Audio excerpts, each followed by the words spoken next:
How's it going, guys? Welcome back to episode 2 of this mini series that I'm doing for free plugins.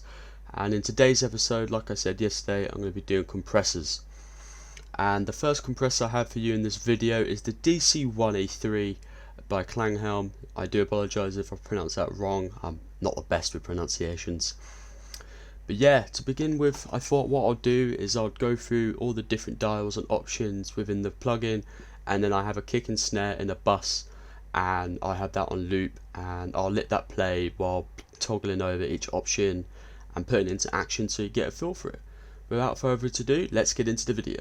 So to begin with, I thought what I will do is I'll go through all the the two dials here and go through all the other options that you can see in the display of the plugin itself, and I'll explain what each one individually does. And then I've got a kick and snare on a loop, and I thought I'll play that while putting the compressor to use and going through the different options so you can hear how each different option sounds, and to get an idea of basically how the compressor works. So you've got your two main dials here. You've got the input on the left and the output on the right. The input is the gain reduction, essentially sort of like the threshold, and the output is the makeup gain, to coincide with the gain reduction. Up here you have the meter, so you can see how much compression is being applied, as well as you've got the numbers here to also get a rough idea of how much of the compression is being applied. And at the bottom you have deep, relaxed, dual mono and negative. These are different options to go alongside with the compressor, and you can use more than one at a time. So the deep is a side chain high pass filter to keep low frequencies intact, which is pretty good. It helps the low frequencies have more of a boost, and stops it from being kind of overly compressed. The relaxed, in the name, it's more of a relaxed option with the compressor, which has a longer attack and release. And it's also important to keep in mind that unlike the others, this one comes with less saturation. The dual mono, again, sort of obvious within the name. Instead of having it compress through stereo, you can have each individual dual channel compressed by themselves, which can offer a little bit of more of a wider sound to the compression. And negative is the more aggressive version, which has more of a pumping compressing sound.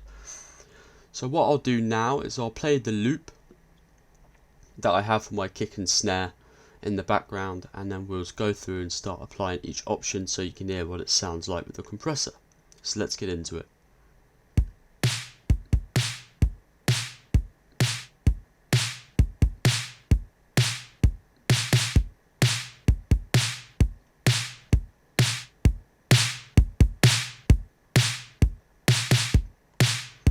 So there you can hear already the compressor sounds very loud with the makeup gain, and it's got a clean sound. Now this compressor is important to keep in mind. It does change the character of the sound. It isn't transparent, but for the most part it isn't extreme.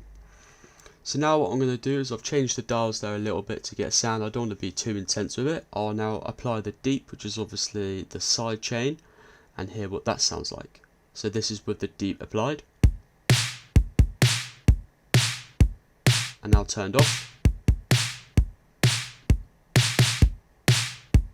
So it definitely adds more of a thud and brings the low end more to life. Now I'll turn that off and add the relaxed.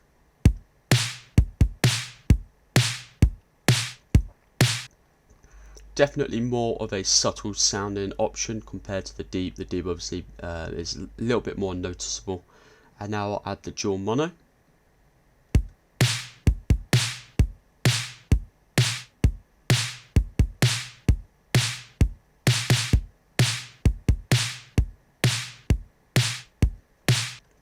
To me, it makes it sound a little bit wider, but again, it's little subtle changes, nothing too major. And then you've got negative.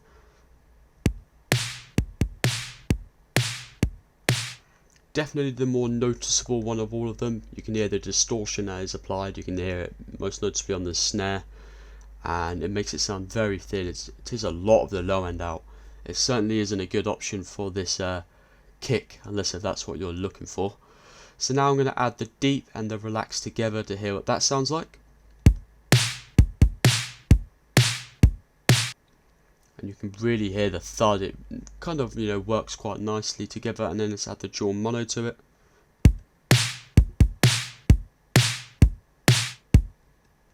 Again, it just adds, that works quite nicely. And lastly, the negative.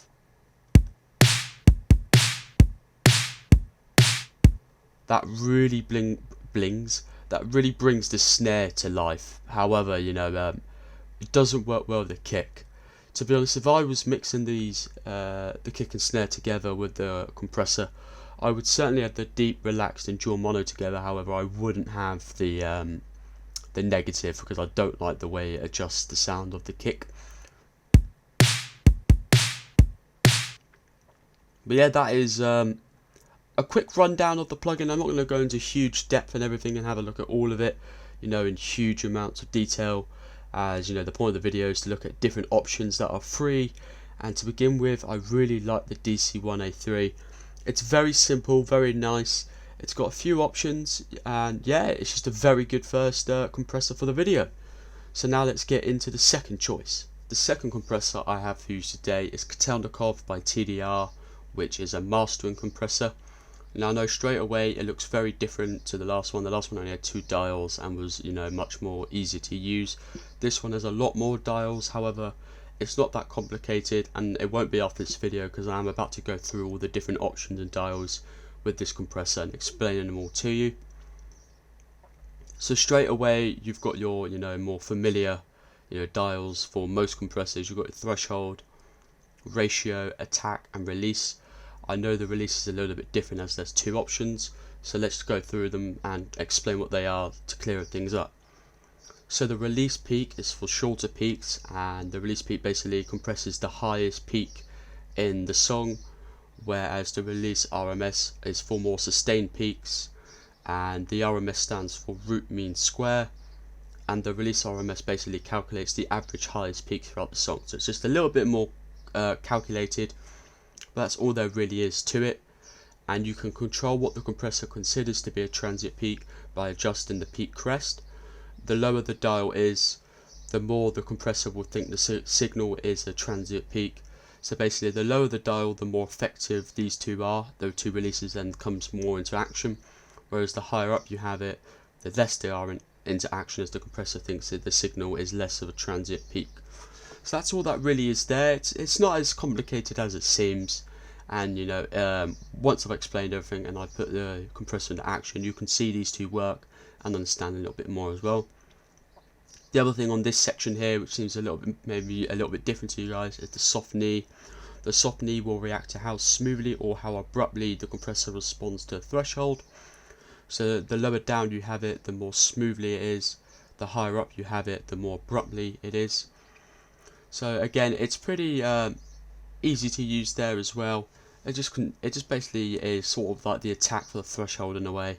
It's similar to the attack. Over here on the left you have your slope, and this is where you can control how much the compressor compresses. I have a little tongue twister, everything I do, don't I? But this basically controls how much the compressor affects the lower frequencies like your kick and bass. You can adjust the slope here, and you know, bring up to 12 dB, and you can also affect the frequency range here of when it comes into play. And under here, which I think is quite interesting, you have your stereo sensitivity, and this is where you can affect how much the wider sound is compressed. So if you are using this on your master, but you only want to master like the drums for example, you can bring it down here and focus more on the drums, which is a nice little feature for you. So that is basically the left side of the screen, you know, dealt with. You know, here you have your gain reduction meter, where you can see how much the gain reduction is being used, and you can also, here if you press at the bottom, you've got a little plus sign, so you can bring more decibels in. Up here you've got a minus sign, where you can kind of just zone in. Here you have your makeup gain, which is obviously to do with the gain reduction here through the threshold, and you can also blend your wet and dry sound with the compressor here as well, which is another good feature. So we'll get to that in a minute. And then you have lastly your output gain, your delta, and your bypass, where you can compare the dry compressed sound, or the dry sound with the compressed sound rather. But yeah, that's pretty much all the different dials here that this compressor has. I know it can look quite complicated, but it isn't that complicated, you know, once you get to understand it all. So what I'm going to do now is I've got the chorus for the song that I've been using with the last compressor. I'll just have that playing in the background, and then we can go through this and basically apply some compression. So let's do that.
So there you go, I've just put a little compression here together. Obviously, as it's a mastering compressor, it is more subtle. You don't want to be very, you know, drastic with a mastering compressor. But I've gone through and, you know, kind of tried all the little dials here on video to show you guys how it works. But for the most part, it is pretty straightforward with this one. So I hope you guys do like this compressor, and maybe you'll consider it. Like I always say, link down below. But now let's get into the last compressor for the video. So lastly for you guys, I have the Fircomp compressor, which is a nice, simple, easy to use compressor. You know, there's not a lot going on. It's got a pretty easy layout for your workflow. I'm going to basically explain all the options on this one from left to right, since they're all pretty much, you know, next to each other. So on the left here, and it's quite helpful that this is on the left side actually, because the reason I chose this plugin over any of the other compressors that, you know, that didn't make this video, is because I like each compressor and each plugin in this mini series in general to have their own unique options. And the reason I chose this one is because if you click here at the top, you get a de-esser. Now the de-ess is an option for the compressor to be on a narrow frequency range, those frequencies being the S sound for vocals, you know, so it's to prevent the vocals from having an over sibilant kind of sound. So if you having this in the compressor just basically means you don't need to go through the option or trying to find a de-esser to use when you've already got one built into this compressor. And another bonus about this compressor as well is it has a very low CPU usage.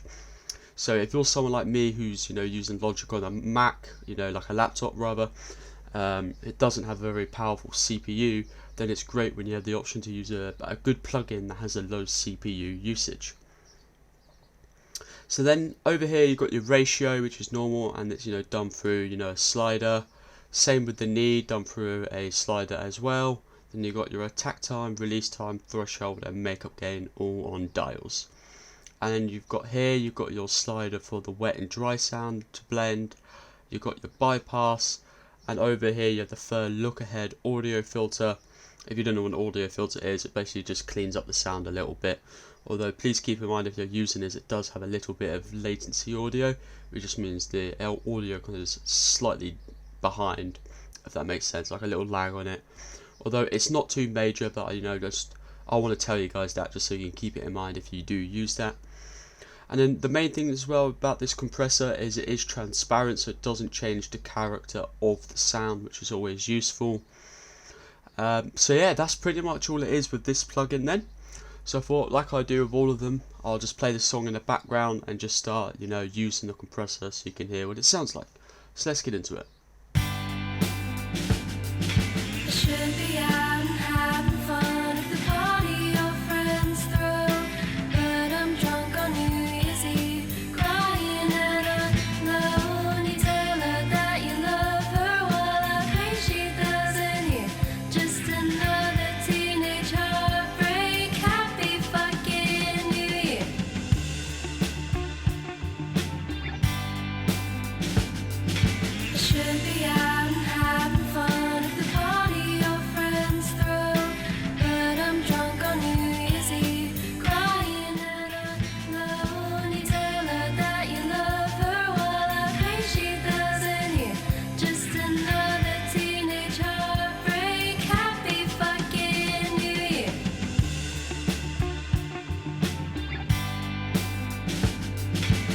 should be out and having fun at the party your friends throw, but I'm drunk on New Year's Eve. So there you go, you can hear it when I pull up the threshold, like if I do it again now. I should be out and having fun at the party your friends throw. It's actually quite a powerful compressor. It can quickly bring it down, but as you can hear, it doesn't change, you know, the character of it. It doesn't add any sort of saturation, which is always useful. But yeah, that is the third and last plugin that I have for you in this video. That is a compressor. Like I said, it is a good option, and it does have a de-esser on it as well, which is always useful. You know, maybe I should bring that into play so you can hear that as well. Well, I tell you what, I won't do that on here since I am using a master, so it probably wouldn't be as effective. But yeah, that is going to be the last compressor I have for you in this video. Obviously tomorrow I'll be doing a video on 3 free reverb plugins as well, and then obviously the following day I'll be doing 3 distortion plugins that are free as well. But yeah, I hope you've enjoyed this video, and let me know which is your favourite compressor that I've shown you in this video today. And if you have enjoyed the video, please like and consider subscribing. It would mean so much to me. But I'll see you tomorrow, guys. Take care. Bye.